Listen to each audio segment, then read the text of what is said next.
Eiffel টাওয়ারের আসল উদ্দেশ্য আপনাকে যা বলা হয়েছে তার থেকে একেবারেই আলাদা।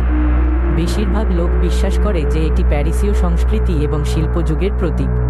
আইফেল টাওয়ারটি 1889 সালে বিশ্ব মেলার জন্য তৈরি হয়েছিল, কিন্তু কিছু কিছু অপ্রতিরোধ্য প্রমাণ রয়েছে যে টাওয়ারটি আসলে বেতার বিদ্যুৎ পরীক্ষার জন্য একটি বিশাল অ্যান্টেনা হিসাবে তৈরি করা হয়েছিল। 1880 সালে নিকোলা টেসলা প্যারিস সফর করেছিলেন। তার সফরের সময় তিনি গুস্তাভ আইফেলের সাথে দেখা করেছিলেন এবং বেতার শক্তি দ্বারা চালিত একটি বিশ্ব সম্পর্কে তার দৃষ্টিভঙ্গি ভাগ করেছিলেন। টেসলা তার কাঠের ক্লিফ টাওয়ার দিয়ে প্রমাণ করেছিলেন। গুস্তাভ আইফেল টেসলার ধারণা দ্বারা মুগ্ধ হয়েছিলেন এবং এই নীতিগুলি টাওয়ারের নকশায় অন্তর্ভুক্ত করেছিলেন।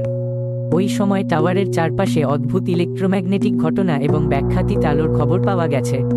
স্থানীয় সংবাদপত্র প্রায়শই গভীর রাতে পরিচালিত রহস্যময় পরীক্ষা নিরীক্ষার উল্লেখ করে। কেউ কেউ স্ফুলিঙ্গ এবং প্রদীপ্ত কক্ষ দেখেছে বলে দাবি করে। এমন চমৎকার তথ্য পেতে